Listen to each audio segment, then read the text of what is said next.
Best Absolute Perfect. B.A.P at one time had worldwide #1 hits, numerous world tours, and was leading the charge of K-pop becoming popular in America, almost reminiscent of BTS today. But because of terrible lawsuits and hiatuses, B.A.P's growth was stunted and ultimately completely destroyed. Today we're going to cover B.A.P's history, accomplishments, and what happened to them. But before looking forward, I always like to look back. TS Entertainment, a relatively average K-pop company that brought out popular girl group Secret, teased their new boy group in 2011. The first member to be introduced was yongguk. In a music video for Secret's Sungji-eun's solo Going Crazy, Yongguk soon made his solo debut with the song I Remember, featuring Beast Yosop. The next member to be seen was himchan as an MC for the music show The Show. Then Jungkook teamed up with a young, curly blonde-haired rapper Zelo in a new special collaboration, Never Give Up. Building the hype and the image of this new boy group in 2011, it was time to debut. Before their official debut, this new group was revealed to the public through a reality show. Another thing that was revealed was their name. The reality show Tada is B.A.P premiered in January 2012. The show explained that the members were aliens from a different planet called Meito, sent to Earth to save their dying planet. It's different, I'll give them that. The show ran for 9 episodes showcasing who B.A.P are before debuting. B.A.P's debut was and still is one of K-pop's best debuts in the whole genre.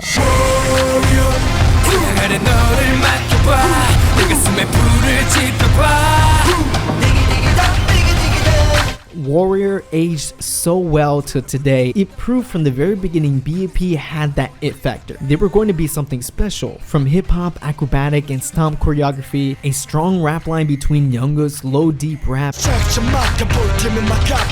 Zelo's mid-range rapid-fire flow, and a rough bad boy image going against the pretty boy image that was popular in K-pop at the time. It is incredible to imagine how good B.A.P was from the start. And it's not just me saying it. Critics and news outlets praise B.A.P stepping out and trying something new in the K-pop industry. And that bad boy image paid off as the album for Warrior sold over 10,000 copies in South Korea within just 2 days. And if that wasn't impressive enough, the album also found itself in Billboard's World Album chart at number 10. That was almost unheard of in K-pop at the time. Imagine how insane that is. A brand new group just comes in and almost immediately becomes well known. And as with all rookie groups, they have to keep up the momentum. So B.A.P released their single Secret Love. Then in April, B.A.P made a full-fledged comeback with Power.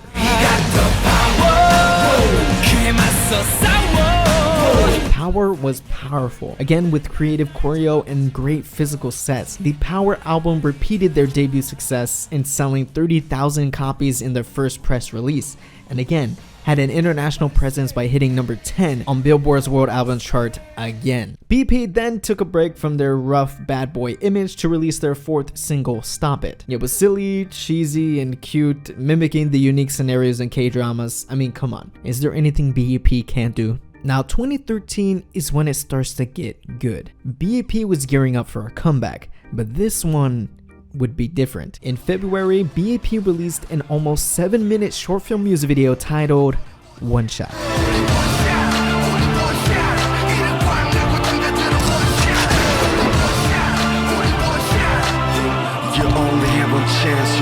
Guys, One Shot is undeniably one of the most memorable music videos ever. A real story-based music video hasn't been done like this for a while, and especially in today's K-pop. One Shot is an intense gangster-themed music video, which if you haven't seen it, I'm gonna spoil it for you, but there's a huge twist ending.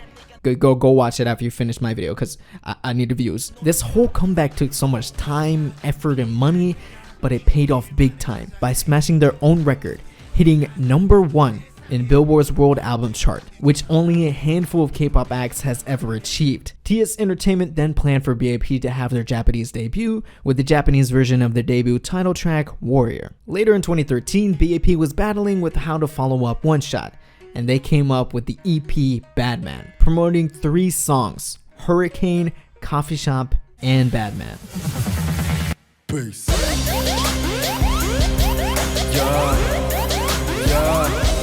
Badman was a riot, literally, anti-establishment and all, but it's amazing to see the versatility in this group. As I said, Badman was rebellious, but Coffee Shop was a softer R&B song set in San Francisco, and Hurricane was a party track in Vegas. That's crazy. 2014 would be a great year for B.A.P, but it would also be a difficult one. Starting off with their first studio album, First Sensibility, and the title track being 1004 Angel.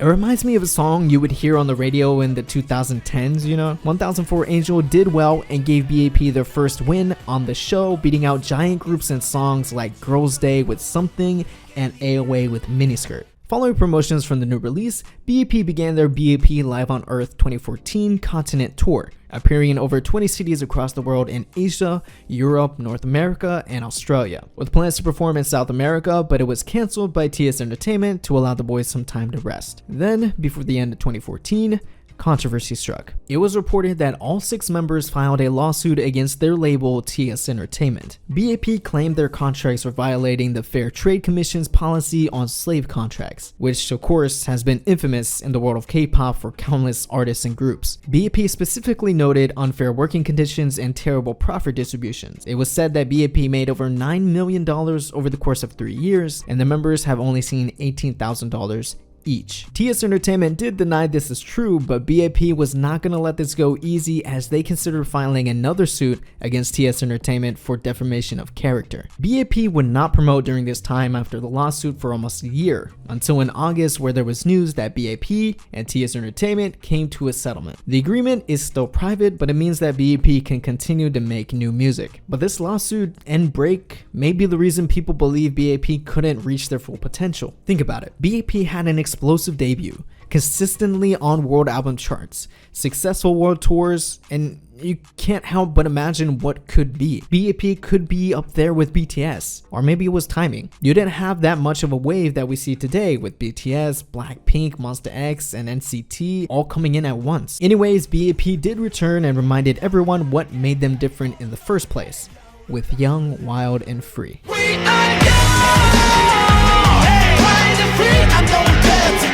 Months later in 2016, B.A.P came back with their 5th album, Carnival, and the header Feels So Good. A more pop sound than what we're used to with B.A.P, but it was refreshing to see. The boys then went back to where they left off with a new world tour, Live on Earth 2016, going to unique stops such as Finland, Poland, New Zealand, and Russia. After that, B.A.P dropped a new album with That's My Jam as the title track. It was a fun, quick little comeback, but babies, aka B.A.P fans, were saddened to hear Yongguk would be sitting out promotions for the upcoming Noir album due to anxiety issues. But he would feature in the music video and track for the ambitious return to form, Skydive.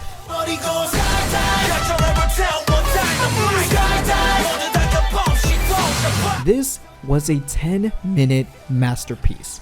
It had drama, story, action, and of course, great music. Almost like One Shot Part 2. This showed new K-pop fans what they've been missing and helped B.A.P break a record. Noir became their 4th album to appear in the #1 spot on world album charts, breaking the tie between B.A.P and got 7, each of which previously had 3 #1s on the chart. 2017 would prove to be a great year for B.A.P as they released 3 new songs and saw the return of Yongguk. Tracks like Wake Me Up, which tackled difficult issues such as depression, racism, terrorism, eating disorders, and suicide, telling people to wake up and look around you. There are people close to you suffering and we need to be aware to help. Then the beautiful song Honeymoon, and the last release of 2017 and the last for the group, Hands Up.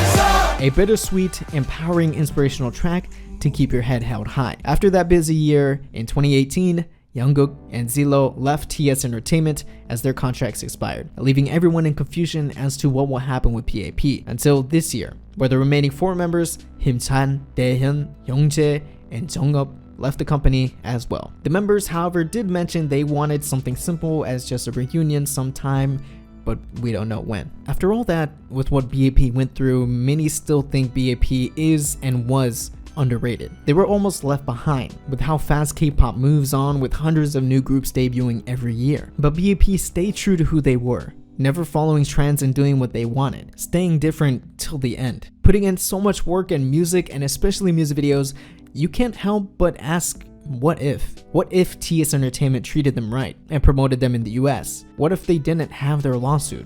and hiatus? Or was it simply wrong timing? We will never know the answers to these questions. But one answer we do know is, did B.A.P have an impact on K-pop and the world? Yes. Yes, they did.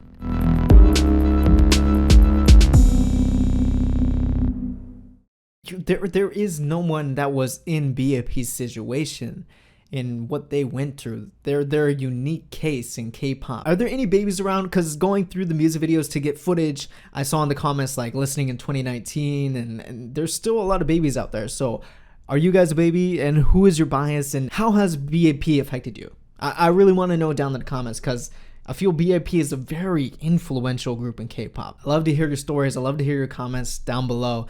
I'll be there as well, liking and replying to people. I want to see Wave coming strong with all the comments and everything, and let's just talk about it. And where's notification gang? Give this video a like if you enjoyed it. If you're new and you want to join the community, please hit that subscribe button and that bell so you don't miss a thing. Join the Wave. That's my fandom name, but like I said, it's more of a community than anything, and it's fun. We're like K-pop historians up in here. Big shout out to my patrons making these videos possible. You guys are the best. If you want to join Patreon and request for the next group to cover in the What Happened series for next Friday, you can join Patreon at the lowest tier and you can request for the next group. So please head over to Patreon, consider supporting. It would help the channel big time. And if you can't, no worries, click one of these videos down below to check out another What Happened video, and click the playlist to check out all my videos. Watch a marathon. But anyways guys, thank you so much for watching. You know, like, comment, share, subscribe, everything helps out.